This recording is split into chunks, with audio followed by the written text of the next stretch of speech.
আজকে আমরা আমাদের অবস্থান কর্মসূচি 25 ঘন্টা হয়েছে। গতকাল রাত 10টা থেকে আমরা আমাদের অবস্থান কর্মসূচি আমরা শুরু করেছি। আমরা জানি না এই কর্মসূচির শেষ কোথায়। যতক্ষণ না পর্যন্ত আওয়ামী লীগকে নিষিদ্ধ করা হয় ততক্ষণ পর্যন্ত আমাদের এই অবস্থান কর্মসূচি অব্যাহত থাকবে। সংগ্রামী সহযোদ্ধা, আপনারা জানেন আমরা ইতিমধ্যে 3 দফা দাবি দিয়েছি। 3 দফার মধ্যে প্রথম দফা হচ্ছে আওয়ামী লীগকে সন্ত্রাসী সংগঠন ঘোষণা করে আওয়ামী লীগের যত সহযোগী সংগঠন রয়েছে সকল সংগঠন সহ আওয়ামী লীগকে সন্ত্রাসী সংগঠন হিসেবে নিষিদ্ধ করতে হবে।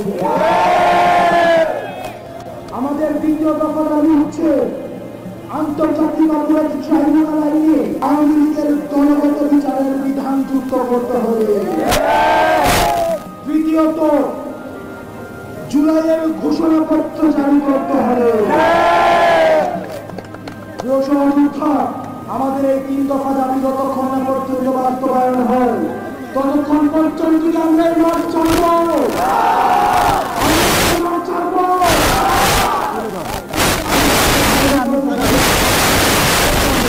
এই 3 দফা দাবিতে আমাদের অবস্থান কর্মসূচি পাশাপাশি আগামীকাল বিকাল 3টার দিকে শাহবাগে গণজমায়েত ঘোষণা করা হচ্ছে।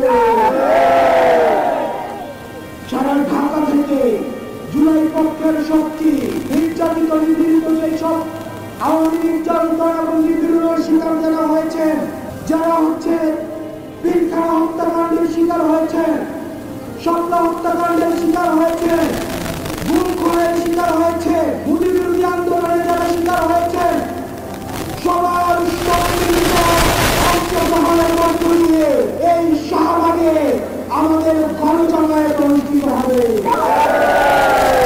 তার সাথে সাথে সারা বাংলাদেশে আমাদের প্রত্যেকটা জেলার পয়েন্টে যে পয়েন্টে আন্দোলন হয়েছে ঠিক সেই পয়েন্টে আমরা গণজমায়েত ঘোষণা করছি।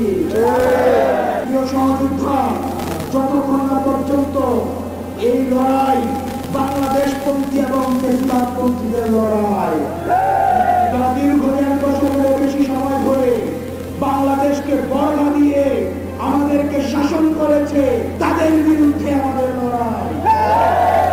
যেই সিদ্ধান্ত জনগণ 5 আগস্ট নিয়েছে সেই সিদ্ধান্তের আইনগত ভিত্তি প্রতিষ্ঠা করার লড়াই। সুতরাং প্রিয় সহযোদ্ধা, যতক্ষণ পর্যন্ত আমাদের দাবি আদায় হয় ততক্ষণ পর্যন্ত আমরা এই শাহবাগ ছাড়ব না। কিছুক্ষণ পরে শাহবাগের বাম দিকে এলইডি স্ক্রিনে আওয়ামী লীগের নির্যাতন এবং নিপীড়নের ভিজুয়াল চিত্র প্রদর্শিত হবে। আপনারা সবাই অবস্থান করে সেটিকে আপনারা দেখবেন। আসসালামু আলাইকুম ওয়া রাহমাতুল্লাহ।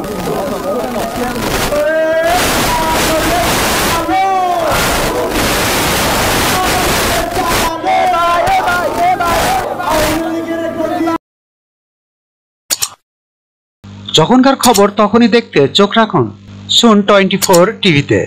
চ্যানেলটি সাবস্ক্রাইব করুন।